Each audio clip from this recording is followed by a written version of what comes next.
Bihar board से जितने भी परीक्षार्थी मैट्रिक या इंटर की बोर्ड एग्जाम में सम्मिलित होने जा रहे हैं, तो आप सभी छात्र छात्राओं को एग्जाम सेंटर पर घर से निकलने से लेकर घर वापसी तक बीच में आपके साथ साथ क्या क्या होगा, उसके साथ साथ एग्जाम से पहले आपको क्या क्या चीजें पढ़कर जाना चाहिए, क्या क्या अपने साथ लेकर जा सकते हैं, क्या खाकर क्या ड्रेस पहनकर जाना चाहिए, मतलब कि संपूर्ण जानकारी एग्जाम के दिन आपको कैसे एग्जाम सेंटर पर अपने घर से निकलना है, उसके साथ साथ पेपर जमा करके कैसे घर तक वापस आना है, बीच में आपके साथ क्या क्या होगा, एग्जाम सेंटर पे कैसे चेकिंग होगा, कैसे एग्जामिनेशन हॉल के बीच बीच में आपको किस किस प्रक्रिया से गुजरना होगा, इस बात की संपूर्ण जानकारी इस वीडियो में मिलेगा। तो ध्यान से चीजें समझिएगा, मन में जो भी प्रश्न चल रहा है ना, सारा प्रश्न का जवाब मिल जाएगा। ध्यान से समझिएगा। चाहे आप इंटर के परीक्षार्थी हैं तो आपका परीक्षा कल से अर्थात 1 फरवरी से शुरू होने जा रहा है, वहीं पर अगर आप मैट्रिक के परीक्षार्थी हैं तो आपका एग्जाम 17 फरवरी से शुरू होगा। अब सबसे पहला प्रश्न आएगा, कितने बजे सेंटर पे पहुंचे। इससे पहले देखिए, एग्जाम सेंटर की जाने की तैयारी एग्जाम से एक दिन पहले, जैसे उदाहरण की बात करूं तो मान लीजिए आप इंटर के परीक्षार्थी हैं तो आपका एग्जाम अगर कल से शुरू हो रहा है 1 फरवरी से, तो आज से आपका इसकी तैयारी करना है। और जो विद्यार्थी मैट्रिक के परीक्षार्थी 17 फरवरी के दिन जो पेपर है उसकी तैयारी हम 16 फरवरी से करेंगे। तो इस प्रश्न पे हम आए, इससे पहले यहां पे चीजें समझिएगा कि परीक्षा से पहले आपको क्या पढ़ना है। तो 2 काम आपको करना है एग्जाम से एक दिन पहले। जैसे मैंने मान लीजिए मेरा कल एग्जाम है XYZ किसी विषय का, मैं उदाहरण लेकर समझाऊं कि कल मेरा मान लीजिए मैथ का पेपर है, तो मुझे आज क्या करना होगा। तो आज मैं सिर्फ 2 काम करूंगा। एक तो पहले रिवीजन करूंगा पूरा। अब रिवीजन सिर्फ मैं करूंगा, ज्यादातर कुछ भी नया प्रश्न इधर उधर कुछ भी देखने की आवश्यकता नहीं। रिवीजन में क्या क्या पढ़ने सर, तो सबसे पहले मेरे पास जो भी question paper previous year question paper अर्थात कि क्वेश्चन बैंक का बुक होगा उसको मैं उठाकर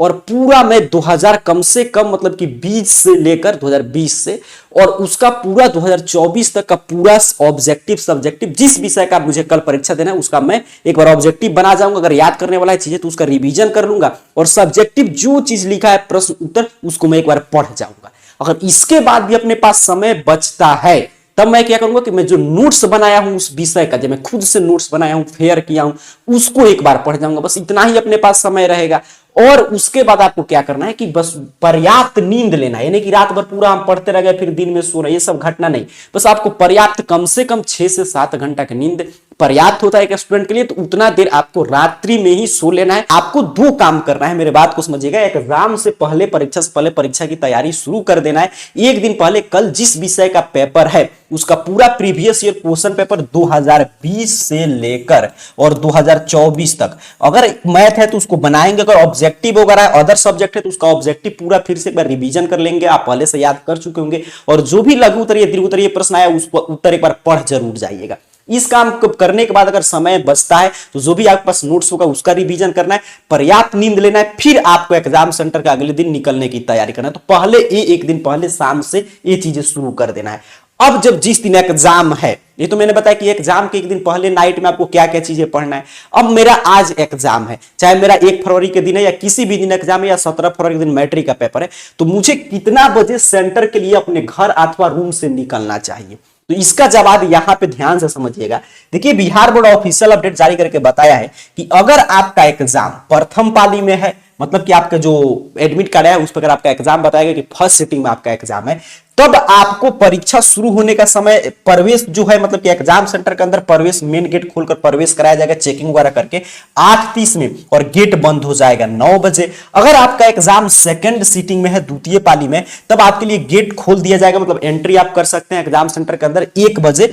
और 1:30 तक आपका एंट्री का टाइम है, 1:30 बजे गेट बंद कर दिया जाएगा। अब आपके डिस्टेंस देख लेना है कि आपके रूम से घर से कितना दूर पर आपका सेंटर है, रास्ता का क्या कंडीशन है कि जाम वाला रास्ता या फ्री मार्ग है। तो ये सभी चीजें देखकर आपको इस समय अपने घर अथवा रूम से निकलना है कि आप 8:30 से 9 बजे से पूर्व और 8:30 तक किसी भी हाल में, मतलब 8:30 के बाद और 9 बजे के पहले इसके बीच में आप सेंटर पे पहुंच जाए, क्योंकि इतना बजे गेट बंद हो जाएगा और शुरू होगा एंट्री 8। मान लीजिए आप 8 बजे कोई विद्यार्थी पहुंच जाता है तो आपको गेट पर वेट करना होगा। एंट्री शुरू होगा 8:30 में और लास्ट टाइम है 9 बजे और द्वितीय पाली का 1 बजे से एंट्री शुरू होगा और 1:30 में आपका गेट वगैरह बंद कर दिया जाएगा। और इससे पहले भी आप पहुंचते हैं मान लीजिए 5 से 10 मिनट, तभी आपको चिंता लेने की कोई बात नहीं, क्योंकि सेंटर के मेन गेट पे आपका वहां पे लिखा रहता है कि अंदर आपका किस मतलब कि आपका किस कमरा में आपका इतना रोल नंबर वाले परीक्षार्थी विद्यार्थियों को जाकर अंदर एग्जाम दे रहे हैं, तो वो सब चीजें आप देख सकते हैं, या आपका फ्रेंड वगैरह हुई कोई है तो वहां पे चीजें आप उससे डिस्कस कर सकते हैं। तो आपको अपने घर से तभी निकलना है कि जब इस समय के बीच में आप सेंटर पे पहुंच जाए। अब चलिए आगे बढ़ते हैं। अगला आपके मन में जो, ये तो मैंने बता दिया, अगला जो आपके मन में ये प्रश्न आ सकता है, ठीक है मेरे समय मैंने निर्धारित कर लिया कि मुझे इतना बजे अपने घर आता रूम से निकलना है, फिर क्या पहनकर जाना चाहिए, ये भी काफी परीक्षार्थियों के मन में ये प्रश्न रहता है। तो देखिए ये जो है ना, ये आप स्कूल नहीं जा रहे हैं, और ये दो चीज समझिएगा, आप स्कूल नहीं जा रहे हैं कि स्कूल ड्रेस, काफी देर सोचते स्कूल ड्रेस पहनकर जाए, पहनकर जा भी सकते हैं, उसमें कोई बुराई नहीं, लेकिन आप नहीं पहनकर जाइएगा तब भी कोई आपको वहां पे जबरदस्ती थोड़ा ही कहा नहीं स्कूल ड्रेस पहनकर आए। तो क्या पहनकर जाना है आपका मतलब कि चुनाव है। और ये नहीं कि आप दो चीज समझ कर रखिएगा, ये ना कि आप स्कूल क्लासेस करने जा रहे हैं और ना ही वहां पे मतलब कि स्कूल ड्रेस कंपलसरी नहीं है, और ये भी नहीं कि आप पहनकर जाएंगे तो लोग भगा देंगे, ऐसा भी नहीं है। और ना ही आप पार्टी वगैरह में जा रहे हैं एकदम पार्टी के जैसा पार्टी ड्रेस पहनकर चलेंगे। तो आपको बस एक जैसे सामान्य विद्यार्थी से कॉमन मैन एक जैसे ड्रेस पहनकर जाते हैं वैसे ही चीजें आपको ड्रेस वगैरह पहनकर जाना है। ये नहीं है कि जो विद्यार्थी में कंफ्यूजन रहता है कि स्कूल ड्रेस पहनकर जाएंगे, जा भी सकते हैं लेकिन जबरदस्ती नहीं है, ये चीज समझिएगा। और ना ही पार्टी आप करने जा रहे हैं एकदम पूरा पार्टी वाला ड्रेस पहनकर जा रहे हैं, बस नॉर्मल स्टूडेंट की तरह जाइएगा। सही आया ड्रेस, वैसे ही एक प्रश्न आ गया कि जूता मोजा पहनकर जाएंगे कि नहीं। मैट्रिक का जो परीक्षा 17 फरवरी से शुरू होने जा रहा है उसमें जूता मोजा पहनकर जाने की छूट नहीं है, लेकिन वहीं पे जो इंटर की परीक्षा शुरू होने जा रहा है कल से 1 फरवरी से, तो इसमें ठंड को देखते हुए बिहार विद्यालय परीक्षा समिति ऑफिशियल अपडेट जारी करके और 1 से मतलब कल से लेकर 5 तक जिनका पेपर है वो जूता मोजा पहनकर जा सकते हैं। अगर 5 तक मौसम में सुधार होता है तो फिर इसके बाद जिनका पेपर होगा 5 फरवरी के बाद उनको जूता मोजा पर रोक लगा दिया जाएगा। अगर मौसम इसी तरह रहता है तो उस पर बिहार बोर्ड आगे अपडेट जारी करेगा। तो जूता मोजा ड्रेस कोड में काफी महत्वपूर्ण प्रश्न रहता है। तो मैट्रिक के परीक्षार्थियों के लिए कोई छूट नहीं है, मैट्रिक के परीक्षार्थियों को सिंपल सा चप्पल पहनकर जाना है, लेकिन इंटर के परीक्षार्थियों का जिनका एग्जाम 1 से 5 फरवरी तक है उनको छूट दे दिया गया है। 1 से जिनका भी 5 फरवरी तक परीक्षा चलेगा वो जूता मोजा पहनकर जा सकते हैं। तो ये भी क्लियर हो गया डाउट। चलिए अगला जो प्रश्न रहता है कि क्या खाकर जाना चाहिए, ठीक है एग्जाम सेंटर पे, काफी महत्वपूर्ण चीज है। एक एक चीज देखिए आप बारीकी से तैयारी करते हैं ना तभी वहां पे आपका कंसंट्रेशन लेवल अच्छा रहेगा और वहां पे अच्छा से आप उत्तर देकर आएंगे।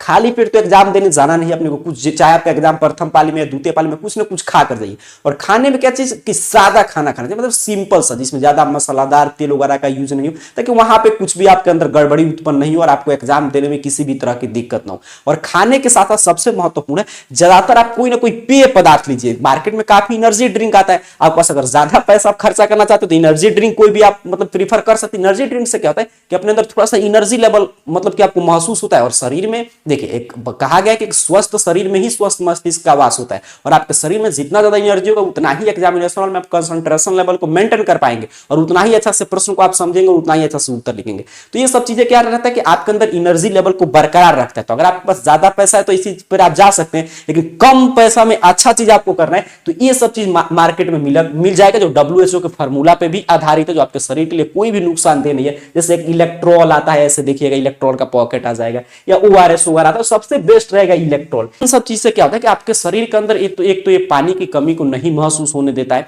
और उसके साथ साथ कोई भी अनैच्छिक क्रिया ज्यादा ही से परेशान भी नहीं करता है। तो इलेक्ट्रॉल ये मार्केट में कहीं पता कि जिसका छोटा पैकेट बड़ा पैकेट मिल जाएगा, तो ये सभी चीजें जो नॉर्मल आप पानी पीकर जाते हैं उससे अच्छा है कि ये आप लेकर जाइए, ठीक है। और मैं तो यही कहूंगा कि अगर पानी का बोतल आप अंदर लेकर जाते हैं तो पानी का बोतल लीजिए, उसमें इलेक्ट्रॉल का 1 पैकेट घोल कर रख दीजिए ताकि अंदर जब भी प्यास वगैरह महसूस हो तो जो भी थोड़ा सा पानी पी रहे हैं तो इलेक्ट्रॉल ही पी लिए। तो ये आप जरूर पी कर जाइएगा ये सभी चीज। इससे क्या होगा कि आपके अंदर एनर्जी और पानी का लेवल कभी भी आपके अंदर, ऐसे ठंडा का दिन है ये सब समस्या होगा नहीं, फिर भी मतलब कि अगर कुछ भी आप पीकर जाना चाहते हैं तो खाने के साथ में जो भी पेय पदार्थ है तो इन सभी चीज पे ज्यादा फोकस कीजिएगा। अब चलिए अगला जो प्रश्न है यहाँ पे देखिएगा कि क्या क्या आपने साथ लेकर जाना है सेंटर पे। पेन तो जरूरी है, मैं कहूंगा 2 कलर का पेन लेकर जाइए क्योंकि उत्तर पीछे कैसे लिखना है हम लोग सीख चुके हैं। जो आप मतलब कि ब्लैक और ब्लू, ब्लैक पेन से आपको हेडिंग वगैरह देना चाहिए और ब्लू पेन से उत्तर लिखना चाहिए। एडमिट कार्ड आपको लेकर जाना है। पानी का बोतल अगर आपको आवश्यकता है, ऐसे तो विद्यार्थी वैसा होना चाहिए जो, अब इसलिए तो मैं शुरू से बता रहा था कि जो जब आपका एग्जाम का समय है प्रथम या द्वितीय पाली में उस समय जरूर पढ़ाई कीजिए ताकि ये सब चीज की आवश्यकता नहीं पड़े। फिर भी अगर आपको लगता है इसकी जरूरी है तो पानी का बोतल लेकर जाइए। मैंने बता दिया उसमें क्या कीजिए, इलेक्ट्रॉल या ग्लूकोज वगैरह घोल कर लेकर गए ताकि अंदर जब भी थोड़ा सा पानी पिए, अब मान लीजिए जब ज्यादा पानी पी ले तो उससे क्या होगा फिर आपको अनैच्छिक क्रियाएं परेशान करेगी, और आप कम पानी पी रहे हैं तो और ज्यादा आपके अंदर एनर्जी हो रहा है, पानी के लेवल भी बरकरार रहे तो वो सब चीजें उसमें उपयोगी सिद्ध होगा। तो वाटर बोतल अगर आपको जरूरी है तो लेकर जा सकते हैं, नहीं इच्छा है तो मत लेकर जाइए। अगर आपको आवश्यकता है किसी विषय में मैथ वगैरह पेपर तो ज्योमेट्री बॉक्स जो होता है इंस्ट्रूमेंट बॉक्स लेकर जाइएगा, गेट वगैरह पर उसका चेकिंग होगा लेकिन अंदर अलाउ रहता है। तो ये सब चीजें अलाउ है। पेन एडमिट कार्ड तो नेसेसरी है, ये तो सब किसी को लेकर जाना है, तो अनिवार्य है।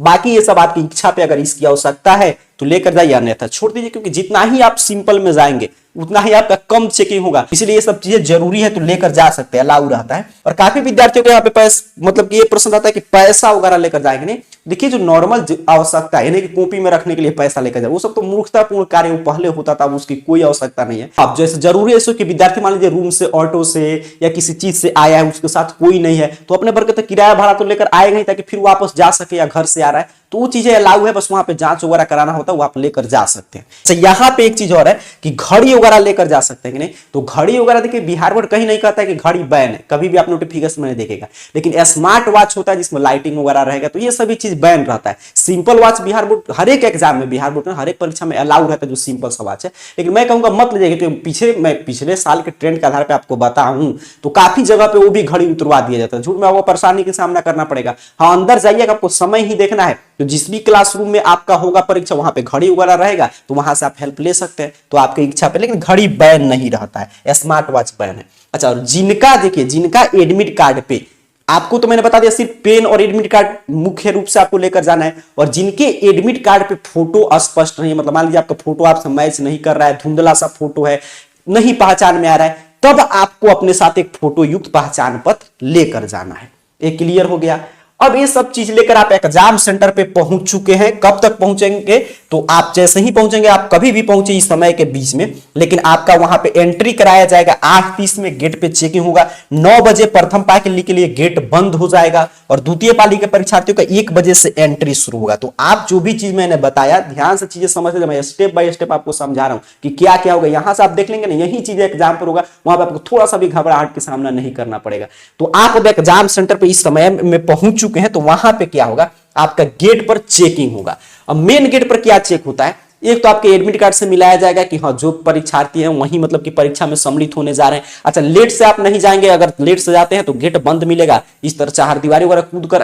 एंट्री करने का प्रयास करते हैं तो बिहार बोर्ड कई बार ऑफिशियल अपडेट जारी करके बता दिया है, जिसके लिए आपको ऐप पर FIR भी हो सकता है, 2 साल परीक्षा से वंचित भी रह सकते हैं। तो अपने को जो समय में बार बार बता दिया, इस समय के बीच में अपने को पहुंच जाना है 8:30 से प्रथम पाली के लिए, और द्वितीय पाली के लिए 1 बजे से यहां पे गेट पे चेकिंग होगा और एंट्री कराया जाएगा। चेकिंग में क्या क्या होता है, तो आपका एडमिट कार्ड वगैरह से आपका मतलब कि मिलान होता है। अगर आप जूता मोजा वगैरह, जो विद्यार्थी स्लीपर चप्पल पहन कर जाएंगे कोई आवश्यकता नहीं चेक करने की, और जो विद्यार्थी जूता वगैरह पहन कर गए हैं, साल वगैरह या कुछ भी इस तरह कुछ भी मतलब ऐसा ड्रेस पहन कर गए हैं जिससे लग रहा है कि हाँ आप अंदर चीट पूजा छुपा सकते हैं, तो वो सभी चीज नॉर्मल सा चेकिंग होगा। जूता मोजा भले ही अलाउ है, लेकिन गेट पर खुलवा कर एक बार चेक किया जाएगा, ये क्लियर समझिएगा। तो अगर आप मान लीजिए इस स्थिति में है, अगर ज्यादा ठंडा है, दूर से जा रहे हैं, तो पहन कर जाइए, वहां पर फिर चेक कराकर फिर पहन लीजिएगा। अगर नहीं, अगर सिंपल पास से ही निकल कर चले जाना है तो उतना ठीक है, तो आप चप्पल भी पहनकर जा सकते हैं, ताकि वहां पे वो सब चीज नहीं चेक कराना पड़े। तो एग्जाम सेंटर के गेट पे आपका बस यही नॉर्मल चेकिंग होगा। मूल एक तो आपका एडमिट कार्ड से मिला लिया जाएगा कि आप ही हैं। अच्छा, दूसरा कि आपका जो भी सामान्य सा चीट पूर्जा हो, सामान्य चेकिंग वहां पे गेट पे हो जाएगा। और उसके साथ साथ गेट पे जाइएगा ना, तो गेट के देखिएगा चार दीवारी वगैरह पे चिपकाया रहता है कि आप अंदर कहां पे पेपर होने जा रहा है। तो ये सब चीज समझिएगा, मतलब अंदर जो मान लीजिए आप सेंटर के गेट से एंटर कर रहे हैं, और जिस भी क्लास जिस भी स्कूल वगैरह में जा रहे हैं उसमें तमाम कमरा है, तो गेट पर ही आपको मिल जाएगा जानकारी के अंदर किस कमरा में जाकर आपको एग्जाम देना है। अच्छा, उसके बाद आप जैसे ही वहां पे, अच्छा मान लीजिए वहां पे आप नहीं देख पाए, यहाँ वहां पे नहीं चिपकाया गया है, तो अंदर आप जाइएगा, तो अंदर भी जो सूचना पट, क्योंकि देखिए आपका जहां पे एग्जाम है वहां पे क्या है कि कोई ना कोई स्कूल है, कॉलेज है, वहीं पे आपका परीक्षा है, तो वहां पे सूचना पट होगा। तो सूचना पट पे भी चिपकाया रहता है कि इस रूम में जाकर देखना है आपको कि इस रूम में इतना रोल नंबर से इतना रोल नंबर वाले विद्यार्थियों का एग्जाम है। अगर उससे भी आपको पता नहीं चलता है, तो उसमें जो भी वीक्षक होंगे उनका काम सिर्फ आपको चेक करना, परेशान करना थोड़ा, आपका मदद करना भी है। तो जो भी वीक्षक होंगे उनसे भी आप पूछ सकते हैं कि मेरा ये भी रोल नंबर है, मुझे कहीं पे नहीं दिखाई दे रहा है, किस रूम में है, तो लोग बता देंगे, आप जाकर उस रूम में आपको एग्जाम देना है। अब जहां पे मान लीजिए आप एग्जाम शुरू होने से पहले अपना जगह वगैरह खोज लिए हैं, जब भी प्रथम पाली की परीक्षा शुरू होता है उससे 5 मिनट पहले आपको जाकर अपने सीट पर बैठ जाना चाहिए। द्वितीय पाली की परीक्षा जब शुरू रहा है उससे 5 मिनट पहले जाकर सीट पर बैठ जाइए अपना अंदर आसानी से, और अपना एडमिट कार्ड वगैरह रख दीजिए, और फिर अपने बाहर भी आप जाकर देख सकते हैं अगर समय से पहले पहुंचे, कि कहाँ पे कल है, कहाँ पे टॉयलेट वगैरह का सुविधा है, ताकि जब आपको एग्जाम के बीच में आवश्यकता पड़े तो आपको उस समय खोजना नहीं पड़े। आपका समय उस समय समय का सारा कीमत आप जानते हैं, ये 3 घंटा 15 मिनट को अच्छा से यूज करना है, आपको सारा प्रश्न पत्र का उत्तर लिखना है। ये चीजें आप पहले से देख सकते हैं। अब मैं एग्जाम सेंटर के अंदर प्रवेश कर चुका हूं, तो एग्जाम में आराम से बैठिए। अगर ज्यादा आपको घबराहट हो रहा है तो घबराहट क्यों होगा, अगर आप मतलब कि अगर आप अच्छा से तैयारी करके गए, आपके पास सीट पूर्जा अगर होता है तो आपके आसपास आपके जो भी मित्र हैं उनसे हल्का फुल्का आप जब एग्जाम शुरू नहीं हुआ तब बात वगैरह कर सकते हैं। या मैं कहूंगा सबसे अच्छा तरीका क्या है, माइंड को कंट्रोल करने का, अपना एडमिट कार्ड है उस पर जो इंस्ट्रक्शन है उसको पढ़िए, या आप देखिए कि हाँ रूम में आपका घड़ी वगैरह है, अगर घड़ी नहीं है तो जो भी शिक्षक उनसे बोलिए कि कैसे हम लोग टाइम देखेंगे, आपने घड़ी अलाउ नहीं किया गेट पर और यहाँ पे भी घड़ी, तो लोग घड़ी वगैरह की व्यवस्था कर देंगे। और जहां भी क्लासरूम में तो जो भी फोटोज वगैरह फोटो वगैरह उस पर देखकर अपना दिमाग कंसंट्रेट करने का प्रयास कीजिए। अब जैसे ही ये चीज करेंगे आपका परीक्षा का समय शुरू होगा। जैसे कि आपका एग्जाम प्रथम पाली में तो जैसे ही 9:30 होगा, और अगर आपका परीक्षा द्वितीय पाली में है तो जैसे ही 2 बजेगा, वैसे ही जो भी आप में वीक्षक वगैरह होंगे वो आपको प्रश्न पत्र वगैरह देना शुरू करेंगे। और ये भी सिर्फ प्रश्न पत्र नहीं देंगे, इनका ये भी काम है कि बीच में भी आपका एक बारी परीक्षा शुरू होने से पहले आपका चेक करना, एक बार गेट पर एक बार अंदर भी चेकिंग होगा, तो 2 बार आपका चेकिंग होगा। तो ये लोग पहले ही चेकिंग कर लेंगे या बाद में भी एक एक करके परीक्षार्थी का चेकिंग कर सकते हैं परीक्षा शुरू होने के बीच में। और आपको ये लोग प्रश्न पत्र जैसे ही समय होगा वैसे ही आपको प्रश्न पत्र, उत्तर पुस्तिका और ओएमआर सीट देंगे। ठीक, अब आपको प्रश्न पत्र, उत्तर पुस्तिका और ओएमआर सीट मिल चुका है, तो उस पे सबसे पहला काम आपको क्या करना है कि जो भी आपको ओएमआर सीट, प्रश्न पत्र, उत्तर पुस्तिका मिलेगा उस पे आपको मिला लेना है कि आपका है कि नहीं, क्योंकि प्रश्न पत्र पे तो कोई जानकारी नहीं रहेगा, प्रश्न पत्र तो इसी तरह आएगा, लेकिन जो आपका ओएमआर सीट और उत्तर पुस्तिका रहेगा उस पर आपका फोटो, नाम, सभी डिटेल आपका रहेगा। तो वहां से जरूर पढ़कर एक बार मिला लीजिएगा कि हाँ आपका है कि नहीं। अगर आपका नहीं है, गलती से दूसरे किसी का मिल गया है, आपका कोई जानकारी गलत शो कर रहा है, तो वीक्षक को सौंप कर आप अपना नाम वाला प्राप्त कर लीजिएगा। और प्रश्न पत्र जो मिलेगा किसी विषय का, तो इस पे 2-3 चीजें आपको ध्यान रखना है कि जहां पे भी बीच में आपसे कहा जाए, चाहे प्रश्न पुस्तिका पर, चाहे आपको उत्तर पुस्तिका पर, ओएमआर सीट पे या अटेंडेंस सीट पे, कि प्रश्न का सेट कोड भरिए, तो ए से जे तक 10 सेट में प्रश्न आएगा, तो उसमें आपको यहाँ पे जो सेट कोड रहेगा, इस तरह प्रश्न पुस्तिका सेट कोड, ए सेट कोड होता है, और प्रश्न पुस्तिका क्रमांक तो ये प्रश्न पुस्तिका क्रमांक हो जाएगा। ये चीजें आपको समझ कर रखना है। फिर जैसे ये प्रश्न पत्र मिला तो ये इसका सेट कोड है और ये इसका विषय कोड है, ये सभी चीज, ये तो हालांकि प्री प्रिंटेड रहता है। तो ये 2-3 चीज यहां से, और वही बात यहां पे रिपीट हो रहा है कि आपका ओएमआर शीट पे सारा जानकारी रहेगा, तो इस पे आपको पहले मिला लेना है सबसे पहले, तब आपको उत्तर लिखना शुरू करना है। और पहले क्या लिखेंगे सर, पहले जो है आपको ऑब्जेक्टिव प्रश्न बनाना है, क्योंकि भले ही तीनों एक साथ मिलेगा, मैं कई बार पीछे भी आपको जानकारी दे चुका हूं, लेकिन सबसे पहले परीक्षा शुरू होने से 1 घंटा 1.5 घंटा बाद आपसे ओएमआर सीट जमा करा लिया जाएगा, और उत्तर पुस्तिका बाद में, मतलब कि जो इस पर सब्जेक्टिव प्रश्न लिखेंगे एक कॉपी आपको बाद में जमा करना होगा, जो मैं आगे अभी दिखाऊंगा। तो ये चीज आप क्लियर समझना है कि पहले आपको ऑब्जेक्टिव प्रश्न बनाना है, और ऑब्जेक्टिव प्रश्न आपको घबराना नहीं, क्योंकि आप ये समझिएगा 2 गुना प्रश्न है और ए से जे तक प्रश्न है। तो हो सकता है मुझे जो प्रश्न मिला होगा, जो भी प्रश्न पत्र का कोड मिला, हो सकता है उसमें शुरू से ही कठिन प्रश्न हो, क्योंकि इस साल प्रश्न का लेवल इस रूप में तैयार किया गया, कुछ प्रश्न कठिन है लेकिन बनाने भर का प्रश्न आसान है। तो आपको इन्हें घबराहट में मैं गलत ही कुछ रिक्स ले लिया, रिक्स वाला प्रश्न आपको बाद में, सबसे पहले फर्स्ट राउंड में आपने वैसे प्रश्न बना लेना है कि जिसको मुझे 100% गारंटी है कि यही उत्तर सही होगा, वही मैं बनाऊंगा। मान लीजिए 50 बनाना था 100 में से, तो मेरा 30 हो गया या 40 हो गया, तो फिर दूसरे राउंड में जहां पे रिक्स लेना है उस प्रश्न को मैं बनाकर अपना पूरा जितना बनाने भर का प्रश्न है उतना मैं बनाकर और ओएमआर शीट को साइड में रख दूंगा, ताकि जब भी वो लोग बीच में आए बोले कि ओएमआर शीट जमा करो तो आप दे देंगे, अपना उत्तर लिखते रहेंगे। तो पहले आपको ऑब्जेक्टिव प्रश्न सॉल्व करना है। अच्छा, यहां पे बताया जा रहा है कि कहीं पे भी आपको ज्यादा जानकारी नहीं आपसे भरवाया जाएगा, चाहे उत्तर पुस्तिका ओएमआर शीट में पूरा जानकारी प्री प्रिंटेड है, सिर्फ आप किस विषय का एग्जाम दे रहे हैं उसके साथ साथ उत्तर देने का माध्यम, कि मतलब कि किस माध्यम में आप, अंग्रेजी माध्यम में उत्तर लिख रहे हैं या हिंदी माध्यम में, वो और किस सेट कोड का प्रश्न पत्र मिला है, यही सब चीज आपसे भरवाया जाएगा। बाकी सभी चीज आपका प्री प्रिंटेड रहेगा, तो ज्यादा कुछ वहां पे कॉपी वगैरह पे नहीं भरवाया जाएगा। अब आप ओएमआर शीट को भी मत मोड़िएगा फाड़िएगा, उस पर बार कोडिंग वगैरह वो भी आप नहीं छेड़छाड़ कर सकते हैं। अगर ऑब्जेक्टिव बनाना है, रफ वगैरह करना है, तो जो उत्तर पुस्तिका मिला रहेगा इसके अंतिम पृष्ठ पे रफ कीजिएगा ऑब्जेक्टिव और ओएमआर शीट पे कुछ नहीं, वहां पे ना ही कोई डाटा आपको मिटाने का प्रयास कर रहे हैं, तो उसी से वो देखिए ये सब कॉपी तो ठीक है टीचर चेक करता है, बट जो ओएमआर शीट होता है ना उस पर पूरा बार कोडिंग होता है, वो कंप्यूटराइज मशीन से चेक करता है, तो थोड़ा भी आप गलती करेंगे तो आपका वो नहीं चेक कर पाता है अच्छा से, और आपका रिजल्ट इनवैलिड घोषित कर देगा। तो इसलिए ओएमआर शीट को थोड़ा भी मोड़ना वगैरह नहीं है। अब आप ओएमआर शीट रख दिए हैं, सब्जेक्टिव प्रश्न का उत्तर लिखना शुरू किए हैं, तो सब्जेक्टिव प्रश्न में भी आप यहां पे जो ये साइड देख रहे हैं ये सब चीज मत लिखिएगा, परीक्षा के लिए अपने को इस बीच में उत्तर लिखना है,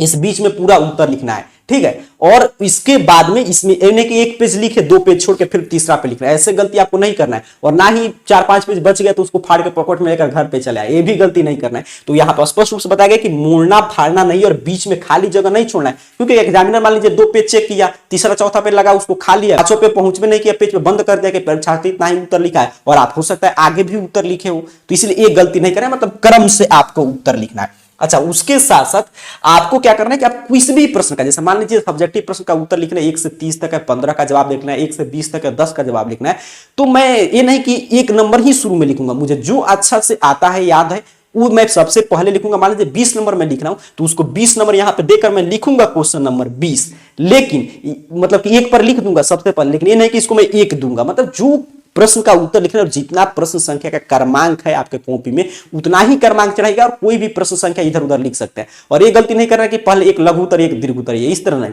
लघु उत्तरीय शुरू किए तो पूरा लघु उत्तरीय, दीर्घ उत्तरीय शुरू किए तो पूरा जितना दीर्घ उत्तरीय लिखना उतना हम लिखेंगे। और जहां पे प्रश्न उत्तर संख्या समाप्त होगा वहां पे एक लाइन आपको खींचना है, हेडिंग वगैरह देकर लिखिएगा। इस पे तो मैं पूरा डिटेल में सिखा चुका हूं, उत्तर कैसे लिखना है, OMR शीट कैसे भरना है। तो इसका अगर क्लासेज आप नहीं देखेंगे तो जब ये वीडियो खत्म होगा तो स्क्रीन पे मैं लिंक दे दूंगा, उस पर क्लिक करके जरूर देख लीजिएगा, काफी जरूरी है, उसमें हम पूरा डिटेल में सीखे कि उत्तर वगैरह कैसे लिखना है। डिस्क्रिप्शन में चेक कीजिएगा, वहां पे भी मिल जाएगा। अब यहां पे बताया जा रहा है कि रफ वगैरह अगर आपको कार्य करना है तो अंतिम पृष्ठ पर रफ कीजिएगा, चाहे ऑब्जेक्टिव हो सब्जेक्टिव, जो आपको कॉपी मिला होगा इसका अंतिम पृष्ठ पर रफ कीजिए, और जब परीक्षा समाप्त होगा जमा करना है तो उसको काट देना है, क्रॉस कर देना है। मतलब चाहे ऑब्जेक्टिव का रफ करना है या सब्जेक्टिव का, इसी पे आपको जो उत्तर पुस्तिका मिला है उसके अंतिम पृष्ठ पर आपको रफ कार्य करना है। ठीक है, आगे बताया गया कि बीच बीच में जब आप एग्जाम दे रहे होंगे, अब तो आपका पूरा एग्जाम चल रहा है, आप ऑब्जेक्टिव बना लिए, सब्जेक्टिव लिख रहे हैं, तो बीच बीच में आपके अटेंडेंस शीट, उपस्थिति पत्रक आपसे भरवाया जाएगा। और उपस्थिति पत्रक पे भी आपका फोटो, जैसे आप प्रैक्टिकल एग्जाम में भरे होंगे सेम वैसे ही अटेंडेंस शीट आएगा, उस पर आपको बस अपना उत्तर देने का माध्यम, अपना नाम, सिग्नेचर वगैरह कर देना है, बस बाकी चीज आपका प्री प्रिंटेड रहेगा। तो ये भी जैसे आप ये तो सीख चुके हैं कहाँ प्रैक्टिकल में जो अटेंडेंस शीट भरवाएगा, तो उसी तरह अटेंडेंस शीट वहां पे भी भरवाया जाएगा। अच्छा, कुछ भी आपका गलती हो जाता है OMR शीट वगैरह में, उत्तर पुस्तिका में, तो आप उसको ब्लेड, इरेजर, नाखून या व्हाइटनर वगैरह से मिटाने का प्रयास नहीं करना है, नहीं तो आपका रिजल्ट अमान्य घोषित कर दिया जाएगा। देखिए स्पष्ट रूप से यहाँ पे